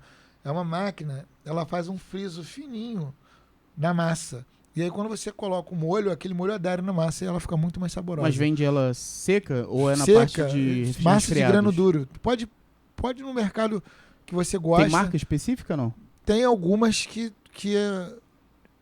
agora eu não lembro, mas se eu não me engano, É de tudo nome... gringo isso, né? É, Nada não. nacional. Não, nacional não tem ainda. Ah, entendi. Pra você ter uma ideia, a melhor massa nacional que a gente tem é que nós julgamos pela marca ruim. Por exemplo, Que aquela Barilla. É mais conhecida como a top, né? Não, na verdade é conhecida como a top por nós, porque Por as nós, pessoas por nós. acham que a Piraquê é melhor. Uhum. Mas, na verdade, Mas ela é melhor do que a piraquê, por exemplo? Sim, porque Barilla é italiana. Ah, tá. Eu E acho você melhor. acha dela com trefilado ao bronze. Ah, é. É um detalhezinho, depois vocês pesquisem, é Vou muito procurar, legal saber nem isso. sabia disso. Trefilado ao bronze, ela tem ela é tipo uma ranhadurazinha que tem na massa e ela adere ao molho mais fácil. Porque às vezes massa é uma coisa que a gente compra assim, deixa Mas eu ver qual você tá mais lê isso barato. na embalagem e não sabe. Né? Quando não, você é nem leigo, sabia. você Não leigo tá lá na embalagem, Sim. trefilado ao Não bronze. sabe. O que é Exatamente. trefilado ao bronze? Mas também não adianta comprar isso e fazer errado, né? E fazer... Que nem eu tava fazendo. 2 minutos e 50 para 3 minutos. Depois que abre o fervor. Aí você coloca a massa, um pouquinho de óleo na água. Não é pra fazer um Sal. macarrão óleo e óleo com isso daí, Não, né? mas é Isso bom aí que vai ficar gravado o tempo, já vou assistir depois o 2,50. nosso vídeo pra saber. A partir de 2,50 do cozimento, Aí tu marca teu ponto ali que tu quer. vai dali por diante você marca o teu Você ponto vai que você testar. vai. Né? Você vai com a mãozinha. Isso, aí vai Tá. vendo. Normalmente, você deve gostar aí quando tiver em 4,50 para 5, entendeu? Mas lembre a quantidade em proporção, tá? Isso é um tempo de uma panelinha normal. Se você cozinhar 2 maior, porções. menor, Pra 2 pessoas. isso aí conta muito. Tá? E vale pra penne. Quanto mais confortável a panela, melhor pro insumo. Isso eu já percebi. Se botar tudo ali, aquela não coisa fica ali, horrível. não fica bom. É, o miojo eu faço muito isso. Miojo. Ele deve me xingar, né? Esse que come miojo, cup noodles, né? Deve ficar É o puto, Duda gosta de né? Cup Noodles. Cup É noodles, mole? sou viciado em cup noodles. Tá Eu- pronto, já é, botou a aguinha nunca- ali fervendo, já tá maravilhoso. Eu nunca provei Cup Noodles. Nossa, Tem aí, se quiser, o Duda tem um monte de estoque tem aí. um estoque Mas não aqui. recomendo, não. É, não recomendo. Quanto é um Cup Noodles, por exemplo? R$4. Hum, R$4. É muito barato. muito barato, E fica pronto em 3 minutos. Aí tudo Vou bem. te dar algumas receitas, o de carne é maravilhoso. Pera, antes, margarina, usa? Então, eu prefiro manteiga. Mas prefere por gosto ou porque margarina Por não gosto. presta? Não, é porque margarina tem uma margarina fria, acho que é um sebo, não sei. Sebo, né? Fica É. melecado. Não, eu não gosto. É aquela. Tu já foi no. Assim. Manteiga ou azeite? Porra, qualquer um aí. Eu não sei qual é a diferença. Cara, Mas olha só. Existe diferença? Existe. Dependendo da massa que você escolheu pra fazer, sim. Eu prefiro margarina ou manteiga. Às vezes eu não escolho. Mas é perigoso. Né? Porque, na maioria das vezes eles não usam azeite. Eles botam na garrafa de... Tempo. Quando eu ia, ele enchia aquela garrinha e jogava no prato. Agora ele suja a garra e bate. Não cai nada, Cai 3 milho. 3 milho. né? É, Ingredientes caros eu até entenderia. Camarão, ele quer uma trufa. Mas, pô, cebola, Aham. aí fica... Já reduziu a quantidade de macarrão também, que antigamente era assim, já tá assim. Mas aí não me anima mais. Mas eu acho que eu escutei que azeite, se você deixar fervendo na panela... Não, o azeite é um produto que ele... Cancerígeno, não pode ser? Ou não? Não, na verdade não é cancerígeno, não. É porque o azeite é delicado, né? Então quando ele é exposto a alta temperatura, ele perde o sabor. Entendi. O sabor dele fica diferente. Não Então fica... não usa pra aquecer. Não, você pode usar o azeite pra grelhar e tudo, mas o negócio é não deixar o azeite lá fumegante, né? Fica preto. Fica preto. E aí não é legal. E aí era mais fácil ter usado óleo. E o pessoal te manda muita dúvida nos teus Instagram? Sim. De vez em quando eu abro a caixinha lá, tiro dúvida de cliente, dou receitas, eu ajudo. E perguntas assim, você... Pô, como o cara não sabe um negócio desse? Existe isso ou não? O pessoal quando vai mandar pergunta é assim... Tem coisas que às vezes tem perguntas de leigo assim que... que tem muito, né? Tem. As pessoas... É o que eu falei, as pessoas às vezes não têm acesso às coisas que você faz. Então, é preciso que elas tenham uma referência, né? De produto, de insumo. E às vezes vê o Instagram do Fernando, porra, acho que esse cara vai ter uma cara de boa pessoa que vai me responder. Ele tem cara de bonzinho, né?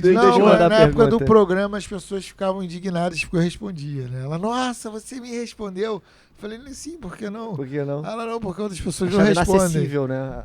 Não, porque... É um global. Porque tem muita artista que não responde. E, por exemplo, o Eduardo vai noivar. Não sei se você tem tempo, se predispõe a fazer o jantar, você se predispõe a ir à casa da pessoa, ir ao local para fazer o jantar de recepção de uma data dessa? Faço. Isso é uma coisa que as pessoas mais me contratam para fazer. É maneiro. Aí tu leva os insumos, eu levo tudo, a pessoa contrata, eu levo a equipe. Mas só para me preocupar, se eu chamar você é meu amigo, vai cozinhar lá. Vai ter o dedo na panela ou não? Porque tu tá fazendo um casamento, um negócio mais sério. Porque outros vão comer, então. Não pode. Não tem. Tá. E quem lava a louça? Aí a pessoa. Aí é dono da casa que se vira. Aí manda como é cuminho, aí foda-se o cuminho, meu amigo. Vai lá. Foquinho cuminho, leva. Normalmente a gente leva a equipe com todo mundo. Leva tudo. Os insumos. Leva os insumos, é como só se fosse. Só precisa ter fogão. É como se fosse só precisa do fogão. Leva faca, leva tudo.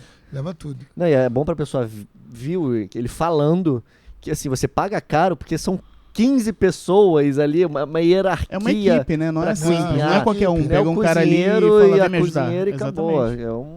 A galera que estudou, que tá preparada, que subiu, galgou o espaço. Não, é muito difícil você conseguir ser renomado. E é uma preocupação dos chefes de hoje em dia que eles querem ser famosos e não renomados. Aí eles depois não entendem porque não tem espaço no meio profissional. Renomados. Então eles não têm bagagem histórica, assim. Não tem peso, né? Tem não autoridade tem peso, pra falar porque foi só um boom. Não quis, exatamente. Foi colocado num lugar de destaque sem ter o que mostrar. Isso aconteceu muito com pessoas que tem muito, digamos assim, tem um poder financeiro grande.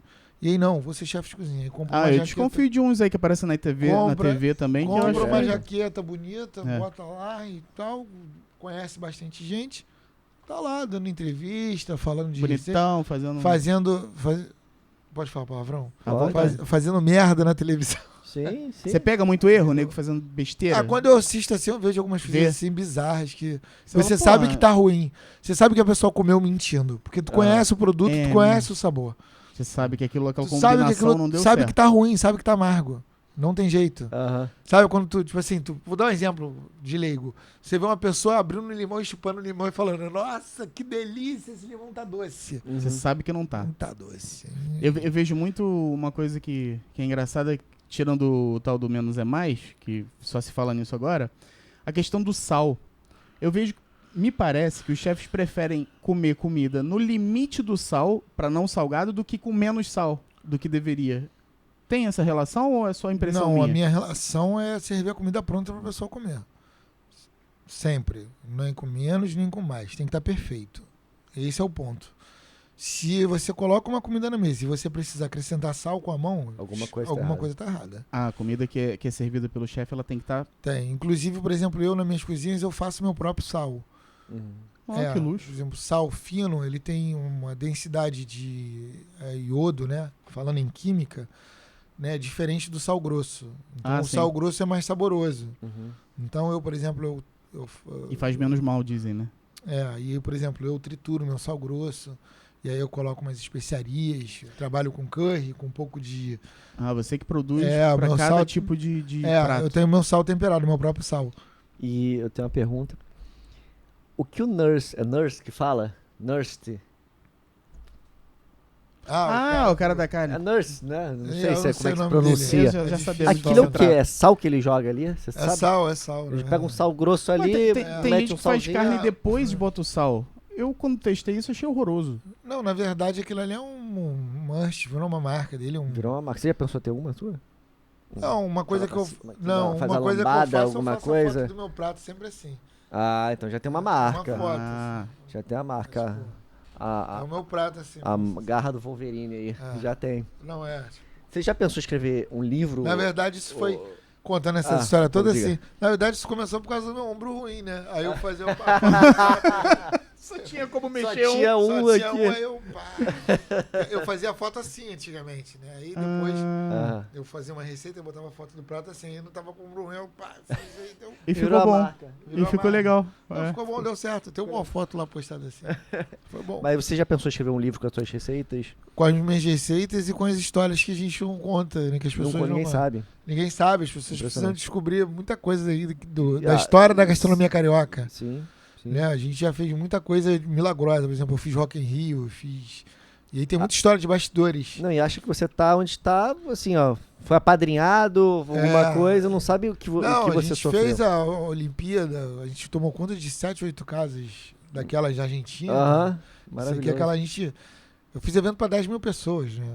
Você imagina 10 mil pessoas comendo simultaneamente. Não, nem consigo. É uma operação de guerra, é um negócio... Imagina. E a gente lida com as causas e efeitos de restaurante, né? Por exemplo, falta de luz, falta água. Deve ser o desespero, funcionário, né? que falta. Funcionário que falta. Teve um jantar, vou contar, isso aqui foi engraçado. A gente foi fazer um jantar uma vez, e aí o cara contratou a gente em outro estado, não sei o quê. Eu era subchefe e o chefe executivo. A gente foi, chegamos lá, o cara armou o jantar todo, e aí chegou lá, ele não tinha cozinha, cara. Aí ele botou uma tenda nos fundos do salão, juro, ele botou uma tenda nos fundos do salão, não tinha pia, não tinha bancada, não tinha nada. E a proteína principal chegou lá, o peixe inteiro congelado, tipo, o jantar era 7 horas da noite, a gente recebeu o peixe 5 horas da tarde congelado. Que isso? E a luz que a gente usou para iluminar era a luz decorativa? Do carro, não, luz do farol do carro. Ah, não. Eu juro, era um jantar para 120 pessoas. O cara cobrou uma fortuna para fazer o jantar, o salão tava bem arrumado, bonito. Mas Só esqueceram do detalhe, só a cozinha. Só a cozinha. Okay. Aí, na época, o chefe se recusou a ir falar com os clientes também, ficou bem chateado pela estrutura. Mas a gente conseguiu fazer o jantar. Conseguiram se virar? A gente se virou lá, conseguiu, mas foi operação de guerra, assim. Imagino. Consegui fazer esse... Absurdo, né? Esse jantar ali foi bem... Arthur, eu sei que a gente tem pergunta pra caramba. Eu ia continuar perguntando aqui mais uma hora, mas não acaba as perguntas. Não acaba. E fora histórias que devem ter pra contar, ficam pra próxima? Ficam pra próxima. Peraí, só a última coisa. Tem algum projeto engavetado que você tá pra lançar? Tem o programa que a gente tá fazendo aí, a gente tá nos bastidores, já estamos com o piloto, o pré-piloto a gente já gravou, e a gente tá agora fazendo os episódios, é o Invadir Nossa Cozinha. Pra onde? Já tem um canal definido? Já? Então, ainda não, a gente tá alinhando ainda como a gente vai seguir, porque tem algumas plataformas digitais que estão aí interessadas, enfim, a gente está com para onde que vai direcionar isso, né? Na verdade, esse programa estava previsto antes do meu acidente, antes da minha pandemia. E aí veio o acidente, veio a pandemia, ficou engavetado, e agora a gente reativou ele com o pessoal esqueci o nome agora da produtora, é o WoW Filmes. São os 2 caras bem legais lá. Então, Netflix, Amazon Prime, todo mundo que estiver interessado aqui no... Piloto já tá até pronto. A websérie tá bem bacana. Assim, a gente tem um... Você quer assistir? Não, divertidíssimo. A gente vai estar aí fazendo algumas coisas numa cozinha que a gente tem, a gente invade algumas cozinhas, mostra uma dinâmica legal para as pessoas, até para as pessoas entenderem como é que pode estar se alimentando melhor em casa ou não, com convidados, enfim, tá bem legal. Maravilhoso. Muito bom. Sucesso. Suas redes sociais. Fernando Vaz 01 é o Instagram, é a principal que a gente usa aí. Em breve a gente vai estar com essa websérie no canal do YouTube. Né? Hoje você ainda não movimenta seu canal do YouTube? Não, ainda não. Na verdade, as pessoas me cobram muito isso para usar e fazer. Mas eu sou cozinheiro, então a minha prioridade é cozinhar para o cliente no restaurante. Mas agora eu vou tentar conciliar tudo. Porque assim, as pessoas, é o que eu falo sempre, a vida digital ela consome muito. Então eu não consigo, ou eu cozinho para os meus clientes ou eu cozinho para as redes sociais. Eu prefiro cozinhar pessoalmente, porque é muito melhor as pessoas comendo ali ao vivo. Claro. Mas eu vou dividir. Não, e é importante também, mudou, né? Você antigamente tinha aquela filosofia de pegar o livrinho de receita e seguindo. Né? Hoje a pessoa quer ver você fazendo como faz sua técnica de fazer. A gente está aprimorando, a gente vai evoluindo. Sim, com certeza. Eu acho que é bem isso. Muito bom, muito obrigado pela tua presença aqui. Eu que agradeço. Foi fantástico, muito sucesso nos projetos futuros. Fazer vocês degustarem e provarem. Com certeza. E quando lançar o novo projeto do vídeo, vem aqui para mostrar, contar tudo, como é que tá indo. Vou fazer o lançamento aqui do primeiro episódio. É isso aí. É isso que nós queremos. Então, Fernando, muito obrigado. Chefe Fernando, com a estrela Michelin, uma honra, demais. Muito top. Assim, muitas dúvidas simples, né? Eu imagino que chega pra ele. Não, mas eu tenho uma lista enorme na cabeça, também, só que não vai dar tempo. Não vai dar tempo. Eu vou ter que mandar na caixinha de mensagens pra ele. A gente deixa anotado, na próxima vez que ele vier, a gente pergunta todas elas. Então é isso, obrigado. Gostou do vídeo? Dá o like, se inscreve no canal, sininho e tchau. Tchau.